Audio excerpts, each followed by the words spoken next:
자, 옆에 분하고 인사하겠습니다. 큰 은혜 받읍시다.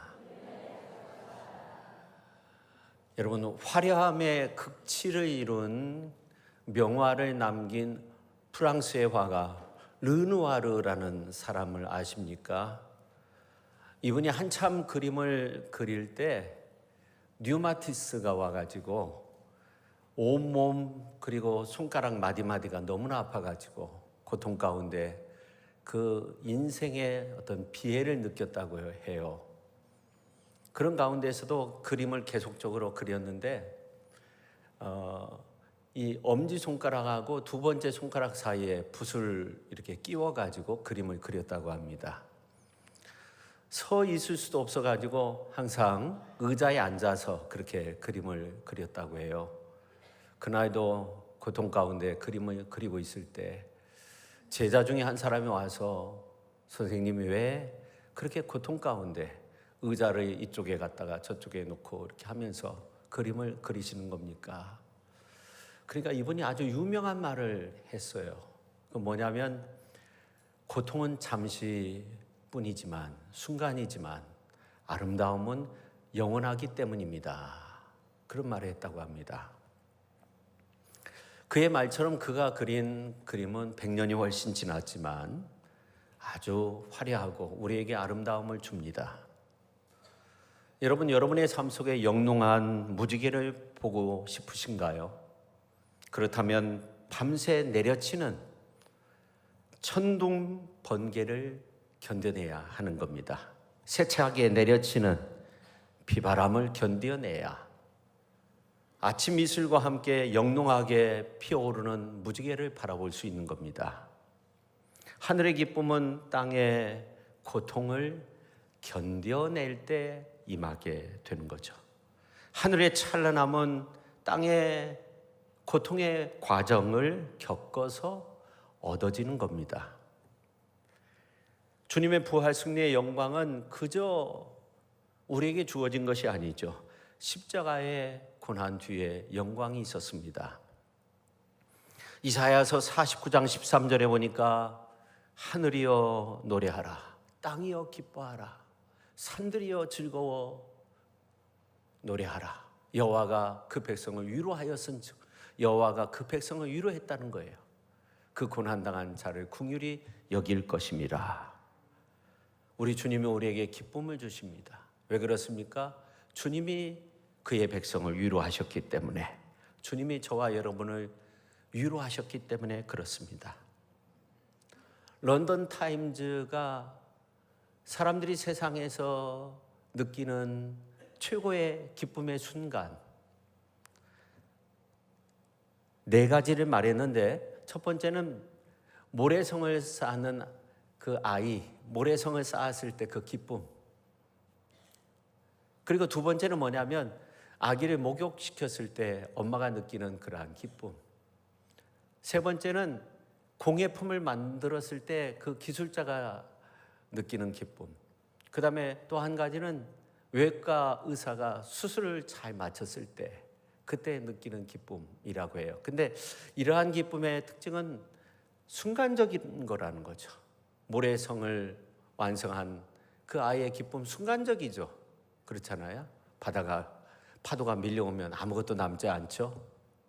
아기는 또 씻겨줘야 되고, 그 다음에 이 공예품을 계속적으로 만들어야 수입이 창출되고, 수술 잘 됐습니다, 모든 의사가 그렇게 말하지만 그 환자의 건강의 상태에 따라서 그 결과가 달라질 수도 있는 겁니다. 순간적이죠. 오래 가지 못합니다. 그러나 하늘의 기쁨, 이건 물리적 환경이나 세상적 조건에 의해서 변하지 않습니다. 믿음으로 얻어지는 기쁨, 성령 충만함으로 얻어지는 기쁨, 이 기쁨은 세상에 속한 기쁨이 아닙니다. 세상에 주는 그런 기쁨이 아니에요.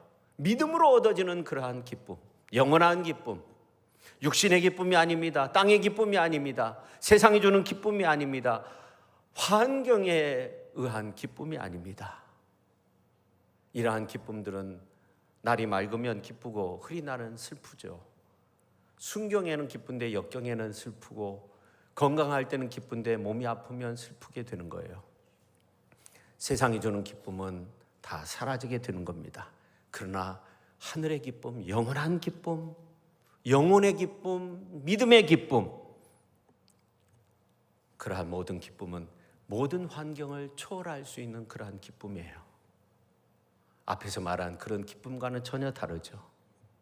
그래서 순경에도 기뻐할 수 있지만 역경에도 기뻐할 수 있고, 건강에도 기쁜데 몸이 아파도 기쁘고, 젊었을 때도 기쁘지만 늙어서도 기쁘고, 살아서도 기쁘지만 죽어서도 천국 가서 더 큰 기쁨을 누리게 되는 겁니다. 사도행전 6장에 보면 성령 충만한 스데반 집사의 모습이 나오는데, 이 스데반 집사의 모습을 보니까 천사의 얼굴과 같았다는 거예요. 가브리엘 천사는 기쁨의 소식을 전하는 천사고, 미가엘은 천사장이고, 루시퍼는 사탄이죠. 세 가지의 모습으로 나오는데, 유대인들이 스데반에게 돌을 던져가지고 돌에 맞아서 다 죽게 되었는데, 그 모습을 보니까 천사의 모습인 거예요.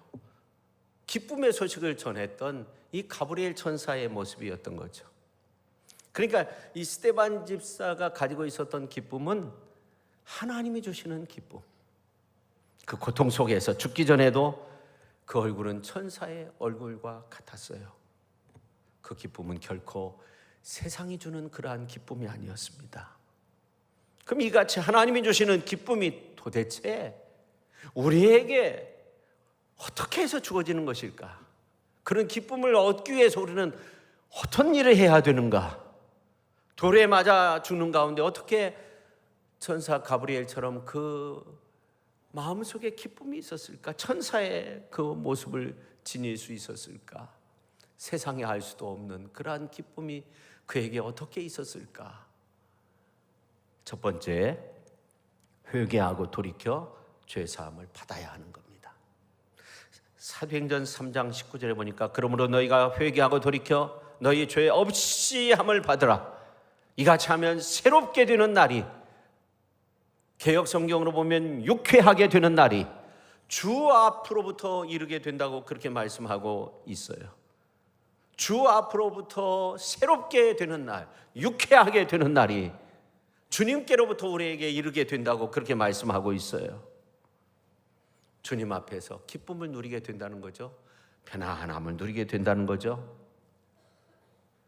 여러분, 갈라디아서 5장 6절 이하에 있는 말씀을 한번 보시면 좋은데요, 21절까지 이렇게 쭉 보시면 놀라우게 우리의 기쁨을 빼앗는 것들이 이렇게 나오는데요, 저는 그 기쁨을 빼앗는 것들을 없애는 것도 중요하다고 생각해요.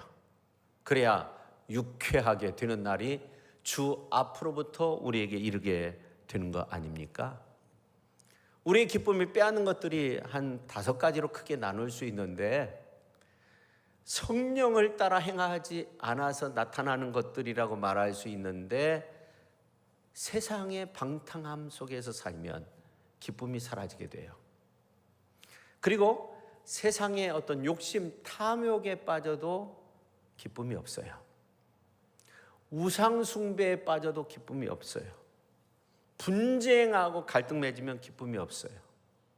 이단에 빠지면 기쁨이 없어요. 왜냐하면 이 같은 모든 일이 육체의 일이라고 그렇게 말하고 있어요. 정확히 말하면 인간을 타락시키는 사탄의 일. 사탄은 우리에게 절망을 줘요. 우리가 성령의 아름다운 열매를 맺지 못하도록 그렇게 우리를 낙심하게 만드는데, 그래서 결국 어떻게 되냐면 하나님과 우리 사이가 거리가 멀게 돼서 우리 속에 있는 기쁨이 완전히 사라지게 되는 거예요. 나중에는 하나님 나라 유업까지 빼앗겨서는 안 되는데 그럴 염려 속에 빠질 수도 있어요. 그러나 저와 여러분 모두가 성령 충만할 때 어떻게 되냐면, 그래서 이 갈라디아서 5장 21절 이하에 있는 내용을 보면 이렇게 5가지의 기쁨을 빼앗는 그 크게 이렇게 나누어서 5가지가 나오고, 그 다음에 그러나 그렇게 말씀하고 있어요. 그러나 성령의 열매는 사랑과 희락과 화평과 이거 세번역 성경으로 보면 사랑과 기쁨과 화평과 인내와 친절과 선함과 신실과 온유와 절제, 이런 것들을 막을 법이 없다, 그렇게 말씀하고 있어요. 그리고 다음 절에 보면 24절에 보면 그리스도 예수의 사람들은 육체와 함께 그 정욕과 탐심을 십자가에 못 박았느니라, 그렇게 말씀하고 있어요. 이사야서 59장 1절 2절에 보니까 여호와의 손이 짧아가지고 구원하지 못하심이 아니라는 거예요.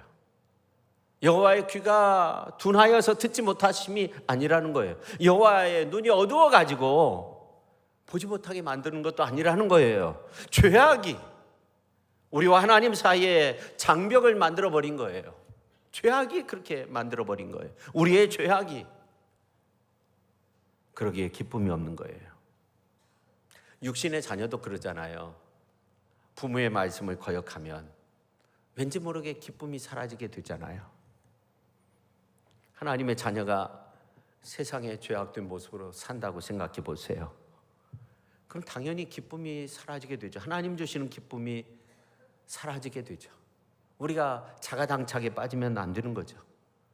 우리는 언젠가부터 인간 가치 판단의 기준이 모두 자기가 됐어요. 자기 지식, 자기 경험, 자기 이론, 자기 신앙, 자기 생각이 중요해요. 그런데 진작 자기의 모습은 죄악된 모습으로 막 가득 차 있어요. 여러분, 빨간색 안경을 쓰면 어떻게 되겠어요? 세상이 빨갛게 보이겠죠? 내 이론, 내 생각만 주장하다 보면 내 눈 속에 들보는 전혀 볼 수가 없어요. 상대방의 티만 보이는 거예요. 교만한 마음이 싹 드는 거예요. 자기는 항상 옳고 다른 사람은 항상 잘못된 것이다, 이렇게 생각해요. 불평 원망만 하게 돼 있어요. 나도 모르게 모든 사람을 정죄하게 돼요. 자가당착에 빠진 거죠. 거기에는 결국 하나님의 기쁨이 있을 수 없어요. 주님이 주신 기쁨이 사라지게 되는 거예요. 그럼 우리에게 있어서 하나님이 주시는 그러한 기쁨이 회복되는 그 비결은 어디에 있을까? 우리가 생각해 봐야 되는데, 우리가 마음 중심으로 회개하면 우리에게 있는 그러한 기쁨이 회복될 것입니다. 그러므로 너희가 회개하고 돌이켜 너희 죄 없이 함을 받으라. 이같이 하면 새롭게 되는 날이, 유쾌하게 되는 날이 주 앞으로부터 우리에게 이를 것이요. 유쾌하게 되는 날이 이를 것이요. 할렐루야. 성도 여러분, 회개는 내가 가는 길이 잘못되었으면 돌이켜 새롭게 결단하고 돌이켜 주 앞으로 돌아오는 거예요. 돌이켜 하나님께로 돌아오는 것이 회개인데, 진실한 회개가 있은 후에는 성령 충만함이 반드시 있어요. 성령 충만하면 성령의 열매를 맺어요. 성령의 열매 첫 번째, 두 번째, 세 번째 사랑이라고 화평의 열매를 맺는 거예요. 오늘 우리는 사도행전 3장 19절 말씀처럼 주께로부터 새로워지는 은혜, 유쾌함을 얻는 은혜를 경험해야 될 줄로 믿습니다. 그래서 기쁨이 충만할 수 있기를 바랍니다. 희락이 가득할 수 있기를 예수님의 이름으로 축원합니다. 저도 들은 이야기인데, 어느 교회에서 관광버스를 타고 먼 곳에 여행을 하게 됐는데 돌아가면서 노래를 부르게 됐어요.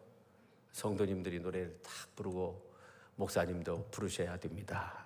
그러니까 목사님이 거절하다가 그러면 할 수 없죠. 저는 통합 찬송가 313장을 부르겠습니다. 통합 찬송가 예전 건데, 갈 길을 밝히 그렇게 불러야 되는데, 발길을 돌리려고 바람 부는 대로 걸어서 돌아서지만, 그러니까 성도님들이 배꼽을 잡고 웃었다고 해요. 새 찬송가 524장에 보면 그렇게 찬양하고 있잖아요. 갈 길을 밝히 보이시니 주 앞에 빨리 나아갑시다. 우리를 찾는 구주 예수 고도라 하시네. 죄악 벗은 우리 영혼은 기뻐 뛰며 주를 보겠네. 하늘에 계신 주 예수를 영원히 섬기리. 여러분, 이 발길을 돌려가지고 바람 부는 대로 걸어서 절대로 그 영혼이 기뻐 뛰며 주를 볼 수 없는 거예요. 죄악 벗은 우리 영혼이 되어야만이 기뻐 뛰며 주를 보게 되는 줄로 믿으시기를 바랍니다. 사도 바울은 예수 믿는 사람들을 잡아다가 죽이고 옥에 가두는 일을 했던 사람이에요. 그에겐 기쁨이 없었어요. 근데 부활의 예수님을 만나고 나서, 예수님의 부르심을 받고 나서 진리되고 생명 되신 예수님을 전하기 시작합니다. 그 후에 이 바울의 모습을 보니까 구원의 기쁨이 가득 찬 가운데 예수가 나의 구원이 되십니다. 예수가 진리의 주가 되십니다. 참 생명을 주시는 생명의 주가 되십니다. 막 외치는 거예요. 사도 바울은 자신 있게 말합니다. 그러면서 주 안에서 항상 기뻐하라. 내가 다시 말하노니 기뻐하라. 항상 기뻐하라. 쉬지 말고 기도하라. 범사에 감사하라. 그렇습니다. 바울은 그 험난한 인생 여정 속에서도 주 안에서 기쁨이 가득한 가운데 살았어요. 주님의 복된 소식을 전하며 하나님을 찬양하고 하나님의 이름을 높여드리는 귀한 놀라운 사명을 잘 감당했어요. 저와 여러분, 그 은혜와 능력 안에, 주님의 은혜와 능력 안에서 그러한 놀라운 승리를 이루시기를 바랍니다. 세상에 알 수 없는 기쁨, 세상에 알 수 없는 평안함 누릴 수 있기를 예수님의 이름으로 축원합니다. 그 다음에 두 번째, 성도는 우리의 이름이 하늘나라 생명록에 기록된 것으로 기뻐해야 돼요.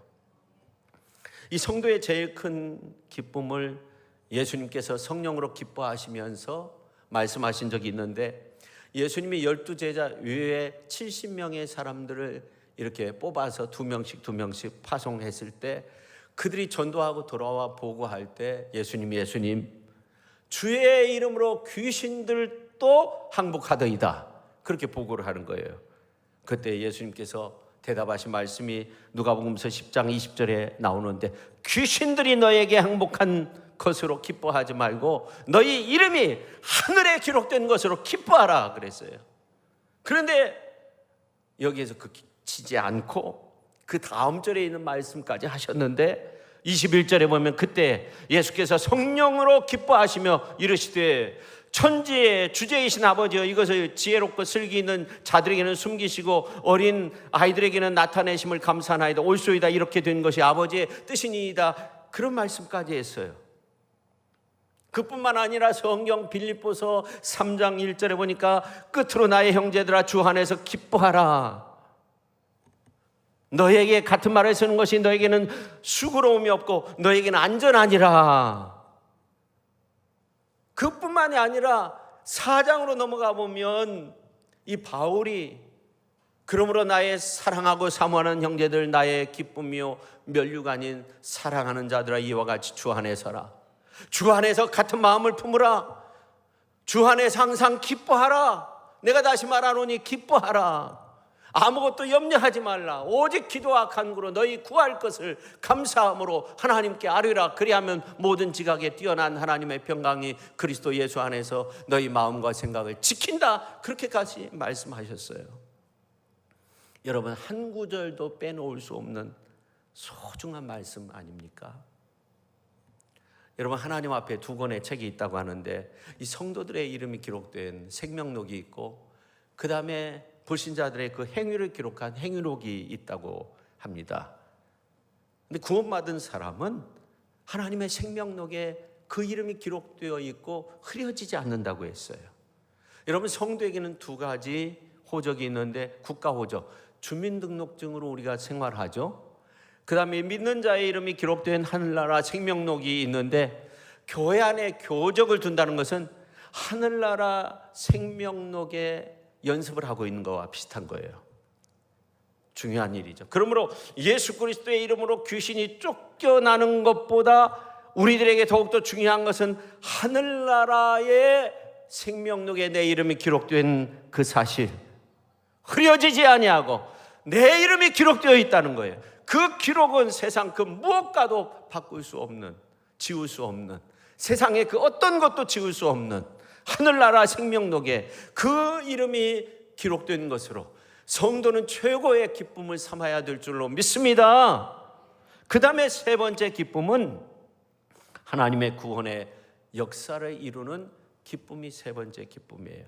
오늘 이제 본문 말씀해 보니까 그 성에 큰 기쁨이 있었다. 이 말은 사마리아 성에 큰 기쁨이 있었다.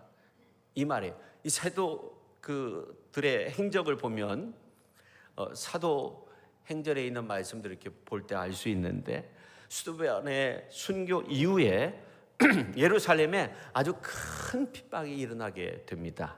그래서 이 예루살렘에서 믿었던 사람들이 이제 다른 지역에서 살게 되는데, 사마리아나 안디옥과 같은 그러한 지역에 가서 살게 돼요.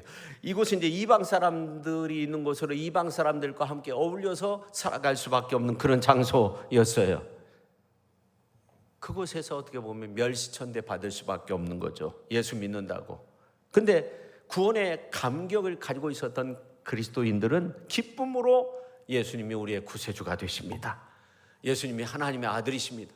우리를 위해서 대속의 십자가를 지셨다가 다시금 3일 만에 부활하셔서 우리에게 생명을 주셨습니다. 막 그렇게 외치는 거예요. 그때 더러운 귀신들이 다 떠나가게 되고, 중풍병자가 치유함을 받고, 안전뱅이가 일어나게 되고, 죽은 자가 살아나게 되고, 이게 사도행전의 역사, 사도들의 행전의 그러한 역사 아닙니까? 믿는 자들의 그런 역사 아닙니까? 구원의 감격을 가진 그리스도인들이 지금이라도 우리가 예수가 그리스도십니다 라고 그렇게 외칠 때 우리의 삶 속에서도 그런 놀라운 구원의 역사가 나타나게 될 줄로 믿으시기를 바랍니다. 여러분, 구원은 지금도 어느 누구에게나, 이 구원은 어느 장소에서나 일어나게 되는 거예요. 사마리아 성의 기쁨이 오늘 우리의 삶 속에서도 나타날 수 있어야 돼요. 더러운 귀신이 예수의 이름으로 떠나가게 되고, 예수의 이름으로 구원받은 그 기쁨, 죽을 병에서 치유함 받는 그러한 기쁨이 가득할 수 있어야 돼요. 여기에는 어떤 피부 색깔이 문제가 되는 것이 아니에요. 직업이 문제가 되는 것이 아니에요. 연령이 문제가 되는 것이 아니에요. 학력 문제가 되는 것이 아니에요. 아무런 문제가 없어요. 그냥 예수 믿고 구원받게 되는 거예요. 할렐루야. 이러한 은혜 속에서 우리가 기쁨 충만한 역사를 만들어갈 수 있어야 돼요. 할렐루야. 오늘 본문 말씀에 보면 이 사도 바울이 빌레몬을 통해서 진정 얻기를 원한 것이 있었어요. 그 첫 번째가 뭐냐면 너로 말미암는 기쁨이었어요. 20절에 보면 나와 있는데, 너로 말미암아 기쁨을 얻게 하고, 주 안에서 너로 말미암아 기쁨을 얻고 싶다 이거예요. 이 말은 뭐냐면 바울이 이 원하는 것이 있었는데, 빌레몬이 오네시모라는 사람을 용납해 가지고 바울의 기쁨이 되기를 원했어요. 기쁨이 가득하길 원했어요. 여러분, 주 안에서 사람이 사람에게 주는 그 기쁨이 가장 큰 기쁨이 되는 거예요. 주 안에서. 여러분, 도둑이 엄청나게 금은보화 훔쳐다가 어떻게 우리 집 마당에 그것을 던져놓고 갔어요. 여러분, 그러면 어떻겠어요? 맨 처음은 기쁘겠죠. 그러나 이게 어떻게 된 거지? 뭔가 이상한데, 뭔가 음모가 있는 것이 아닐까, 그렇게 생각할 수 있는 거죠. 쿠데타를 일으켜가지고 정권을 잡았어요. 권력을 잡았어요. 기쁨이 될까요? 순간적으로 기쁘겠죠. 그러나 진정한 기쁨은 되지 않는 거예요. 진정한 기쁨은 주 안에서 얻는 기쁨, 주 안에서, 사람 안에서, 사람을 통해서 주어지는 기쁨, 주 안에서 얻는 기쁨이에요. 그런데 만약 사람이 다른 사람에게 근심의 대상이 되었다고 생각해 보세요. 기쁨의 대상이 되어야 하는데 기쁨의 대상이 되지 못하고 근심의 대상이 되고 원수가 되고 애물단지가 되고 걸림돌이 되고, 그러면 어떻게 되겠어요? 우리가 세상 살면서 슬픔과 근심과 기쁨과 평화가 어디에서 오는 거예요? 상황 속에서 오는 것이 아니에요. 상황이 어려워도 우리가 주 안에 있으면 얻게 되는 거예요. 상황이 아무리 괜찮아도, 환경이 좋은데 그 사람이 주 안에 있지 않으면 힘들고 어렵다고 그렇게 느껴요. 저 사람 힘들 거 하나도 없는데 그 사람은 힘들게 느껴져요. 주 안에서의 기쁨이 없는 거죠. 여러분, 우리는 항상 주 안에서 모든 사람의 기쁨의 대상이 되게 하여 주시옵소서, 그렇게 기도해야 돼요. 여러분, 기도하실 때 하나님, 내가 만나는 모든 사람에게 주 안에서 기쁨이 되는 존재가 되게 하여 주세요. 그렇게 기도해야 하세요. 성도 여러분, 내가 주 안에서 기쁨의 대상이 되기는커녕 고통을 주고 슬픔이 되면 어떻게 되겠어요? 성도 여러분, 여러분은 사람에게 어떤 대상이 되십니까? 그 사람이 나만 생각해도 기분 좋은 생각이 드는 사람, 그런 사람이 돼야 하잖아요. 여러분, 사랑하는 사람을 생각하면 기분이 좋잖아요. 우리 교회 학교 아이들 이렇게 생각하면 얼마나 기분이 좋아요. 자녀들 생각하고 뭐 이렇게 생각할 때 기쁨이 되잖아요. 예수님이 세례 받으실 때 하늘에서 음성이 들렸어요. 이는 내 사랑하는 아들이요 내 기뻐하는 자라. 하나님은 예수님만 생각하면 기쁨이 있었던 거예요. 누가복음 15장에 있는 말씀을 보면 예수님의 비유에 아버지의 기쁨을 잘 표현하고 있습니다. 탕자가 돌아왔을 때 달려가 목을 안고 입을 맞추고 살찐 송아지를 잡아다가 잔치를 벌여라 하잖아요. 우리가 함께 즐기자 하잖아요. 그러나 그때 큰 아들은 아버지가 자기 동생에게 하는 것을 보고 불평했어요. 그때 아버지가 말합니다. 얘야, 내 동생은 죽었다가 살았으며 잃었다가 얻었기로 우리가 즐거워하고 기뻐하는 것이 뭐라고요? 마땅하니라 그러잖아요. 아버지는 아들 때문에 기뻐하였던 겁니다. 돌아온 아들이 아버지의 기쁨이 되었습니다. 우리 하나님은 지금도 하나님의 자녀인 우리 때문에 기뻐하십니다. 나 때문에 기뻐하십니다. 여러분 때문에 기뻐하십니다. 여러분의 가정 때문에, 자녀들 때문에, 온 식구들 때문에, 형제 자매들 때문에 기뻐하십니다. 우리 성도님들을 보며 기뻐하십니다. 우리 시천교회를 보며 기뻐하십니다. 할렐루야. 오늘 하나님의 부름을 받은 우리 모두를 바라보면서 기뻐하세요. 우리가 기쁨의 대상이 되었어요. 우리 하나님 아버지의 기쁨이 충만한 가운데 살고 우리 하나님 아버지의 기쁨의 대상이 될 수 있기를 예수님의 이름으로 축원합니다. 지난번 교단 총회 지난주에 있었는데 아침 경건회 때 정승훈 이름이 아무튼 그렇게 되는데, 이분이 미국에서 이제 교수 생활을 하는데 한국 분인데, 이분이 이제 아침 경건회를 인도했어요. 우리 장로님과 함께 이렇게 경건회에 참여를 했는데 이분이 나중에 알고 보니까 췌장암에 걸렸더라고요. 수술을 받고 참 어려운 가운데 미국에서 와서 말씀을 전한 거예요. 강의를 한 거예요. 그리고 이제 끝나고 나서 통성으로 이분을 가운데 놓고 이제 목사님 몇 분이 이렇게 올라오고 함께 기도하는데 참 눈물이 나더라고요, 저는. 근데 이분이 이제 강의를 하는 가운데 본회퍼에 대해서 이야기를 하는데, 이 본회퍼가 형장의 이슬로 끌려가기 전에 그가 마지막으로 묵상했던 말씀이 있었다는 거예요. 그가 이제 끌려갈 때 뭐 그런 말을 했다고 하잖아요. 이제 시작이다. 새로운 새 하늘이 열린다. 뭐 그런 식의 말을 했다고 하잖아요. 근데 마지막으로 묵상한 말씀이 있다는 거예요. 하나님의 약속은 얼마든지 그리스도 안에서 예가 되니 그런즉 그로 말미암아 우리가 아멘하여 하나님께 영광을 돌리게 되느니라. 이 말씀을 그렇게 전하는 거예요. 본회퍼가 마지막으로 예하고 부름을 받았다는 거예요. 마지막 형장의 이슬로 그렇게 끌려가기 직전에 예하면서 하나님 앞에 영광이 되었다는 거예요. 히틀러에 의해 사형을 당할 때 그렇게 한 거죠. 여러분, 죽기 직전에 아멘하고 나선 거예요. 아멘하여 하나님 앞에 영광 올려드릴 수 있기를 예수님의 이름으로 축원합니다. 아멘하여 하나님 앞에 영광 올려드릴 수 있어야 됩니다. 아멘하여서 저는 그 본회포의 모습이 얼마나 하나님의 기쁨이 되었을까 그런 생각을 했어요. 사도 바울은 데살로니가 교인들을 향해 그렇게 말합니다. 2장 19절 20절 데살로니가 전서의 말씀을 보니까 우리의 소망이나 기쁨이나 자랑의 면류관이 무엇이냐, 그가 강림하실 때 우리 주 예수 앞에 너희가 아니냐, 너희는 우리의 영광이요 기쁨이니라. 할렐루야. 아멘도 안 하시면 안 되죠. 할렐루야. 데살로니가전서 3장 9절에 있는 말씀을 보니까 우리가 우리 하나님 앞에서 너희로 말미암아 모든 기쁨으로 기뻐하니 그렇게 말씀하고 있어요.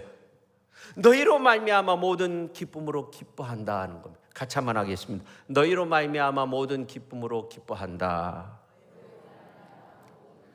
그러니까 이 사도 바울이 데살로니가 교인들을 볼 때 그런 고백이 있었다는 거예요.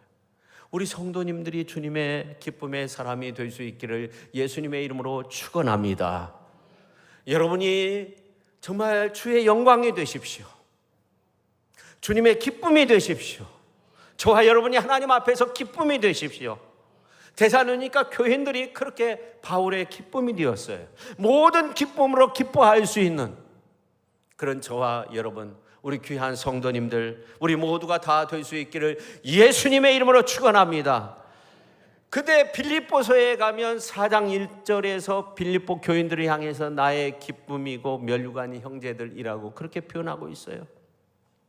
정말 이런 교인, 이런 이웃, 이런 스승, 이런 성도, 이런 친구, 이런 남편, 아내, 이런 자녀, 이런 부모, 이런 믿음의 형제 자매가 있으면 얼마나 기쁘겠어요.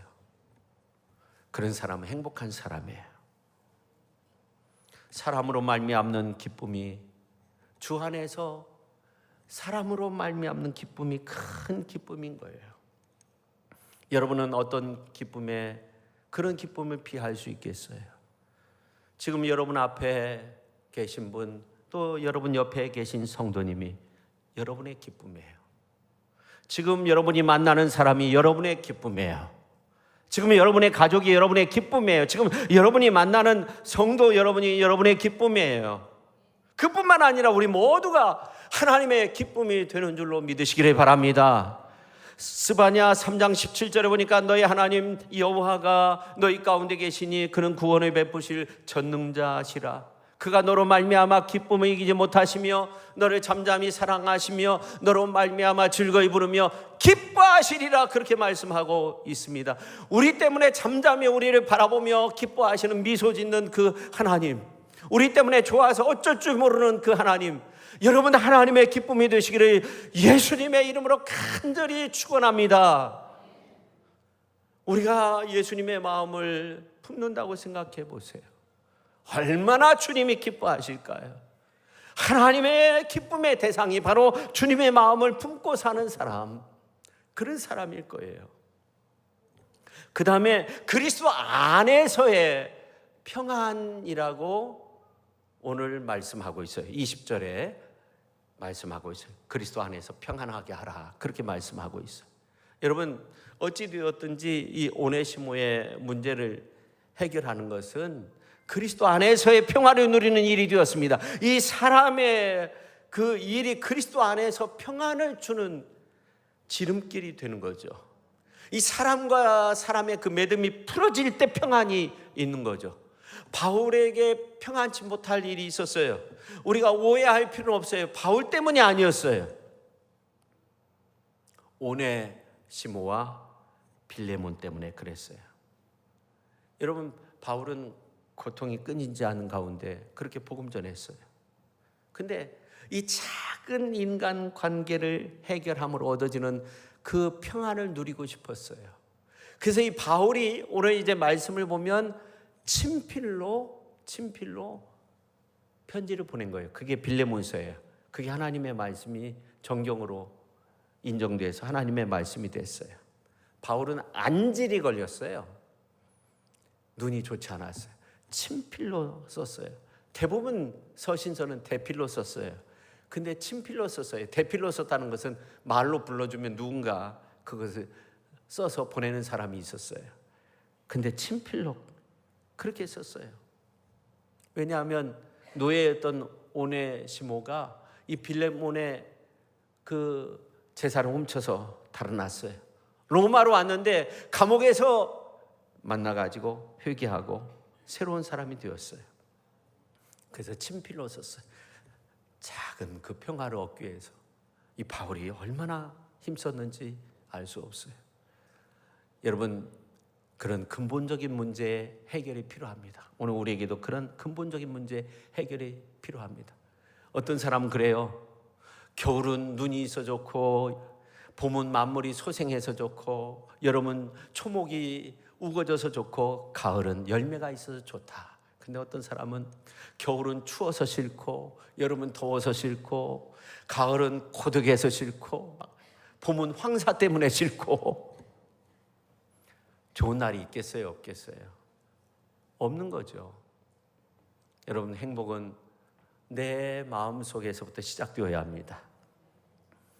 주님께로부터 주시는 그 유쾌하게 되는 그 새로운 날이 우리 속에 그냥 충만하면, 성령 충만하면 우리 안에서 막 영생수, 생명수, 샘물이 막 터져 나오게 되는 줄로 믿으시기를 바랍니다. 그러면 기쁨이 있죠. 평안이 있죠. 오늘 본문 말씀 보세요. 성도의 아픔 때문에 평안함을 이룰 수 없는 바울의 모습을 보게 돼요. 그래서 오네시모와 빌레몬과의 문제를 해결함으로 평안을 얻기 원하는 이 바울의 모습을 우리가 본받아야 하는 겁니다. 오늘 이 자리에 참여하신 모든 분들, 여러분 여러 가지 문제가 있을 수 있어요. 오늘부터 그 문제를 해결할 수 있기를 바랍니다. 주님 안에서 참 평안을 누리시기를 바랍니다. 주님 안에서 참 기쁨을 누리실 수 있기를 예수님의 이름으로 축원합니다. 주님의 평안함으로, 주님의 말씀으로 무장할 수 있기를 바랍니다. 주님이 주시는 평안함으로 가득할 수 있기를 예수님의 이름으로 축원합니다. 재미있는 이야기가 있습니다. 로마 가톨릭에서 내려오는 이 성모 마리아는 최초의 죄 없는 인간이었다, 그렇게 주장하죠.